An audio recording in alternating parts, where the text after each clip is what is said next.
Welcome to அமில்தா tech. நான் உங்கள் engineer DP Nandakumar. இப்போ நம்ம கோயம்புத்தூர் உருமாண்டபாளையம் அப்படிங்கிற ஒரு சைட்டில் ஒர்க் ஆரம்பிச்சிருக்கிறோம்.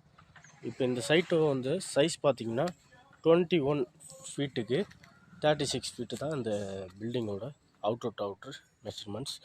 இப்போ நம்ம வந்து மார்க் பண்ணிவிட்டு, அதாவது நேற்றுக்கு தான் மார்க் பண்ணோம். மார்க் பண்ணிட்டு கையோட எர்த்வொர்க் எக்ஸ்டென்ஷன் எடுத்துட்டோம். எடுத்து இப்போ வந்து இன்றைக்கி பிசிசி போடுற கண்டிஷனோடு இருக்குது. பிசிசி போடுறதுக்கு முன்னாடி நம்ம என்ன கவனிக்கணும்னா, எர்த்வொர்க் எக்ஸ்கவேஷன் என்ன நம்ம மேட் கன்சிடர் பண்ணியிருக்கோமோ அதை விட பக்கத்துக்கு 6 இன்ச்சு சேர்த்து எர்த்வொர்க் எக்ஸ்கவேஷன் எடுத்தால் தான் அந்த மேட் கரெக்டாக உள்ளே போகும். இல்லைன்னா கன்சிஸ்டாக கொஞ்சம் இடிக்கும். அதனால் வந்து நம்ம சேர்த்து எடுக்கணும். ரெண்டாவது வந்து அந்த ஃபுட்டிங்கோட ஹார்டு ஸ்டேட்டம் எங்கே இருக்குங்கிறத நம்ம வந்து எப்படி கன்ஃபார்ம் பண்ணிக்கணும். என்ன ஒன்றுனா, உங்களுக்கு வந்து ஒரே இடம் தான் இது இருந்தாலும் ஒவ்வொரு பிட்டுக்கு பிட் வந்து அந்த ஹார்டு ஸ்டேட்டம்ங்கிறது மாறக்கூடியது. அதனால் நம்ம அதை கரெக்ட் பண்ணி பண்ணணும்.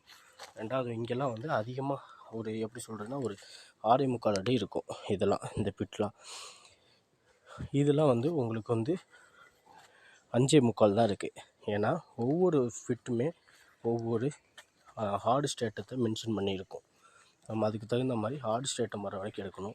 இதெல்லாம் வந்து கம்பைன்டு ஃபுட்டிங்கிறப்போ இது 2 காலம் இந்த இதில் வருது. அதனால் ஒரே குழியாக எடுத்திருப்போம். மண் வந்து சரிஞ்சு விழுகுங்கிற ஒரு பர்பஸ்னால்.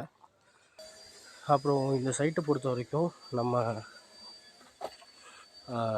பிசிசி போட்டுட்டு அதுக்கப்புறம் வந்து லெவலை என்ஷூர் பண்ணிக்கணும். என்ன லெவல்னால், அந்த பிசிசி லெவல்லேருந்து எவ்வளோ ஃபுட்டிங் போட போகிறோம், அதுக்கப்புறம் எவ்வளோ காலம் வரப்போகுது, காலம் எல்லாம் ஒரே லெவலில் வரணும். அப்போது எல்லாத்தையுமே வந்து நம்ம வந்து லெவல் என்ஷூர் பண்ணிட்டு தான் நம்ம ஒர்க்கை வந்து ஸ்டார்ட் பண்ணணும்.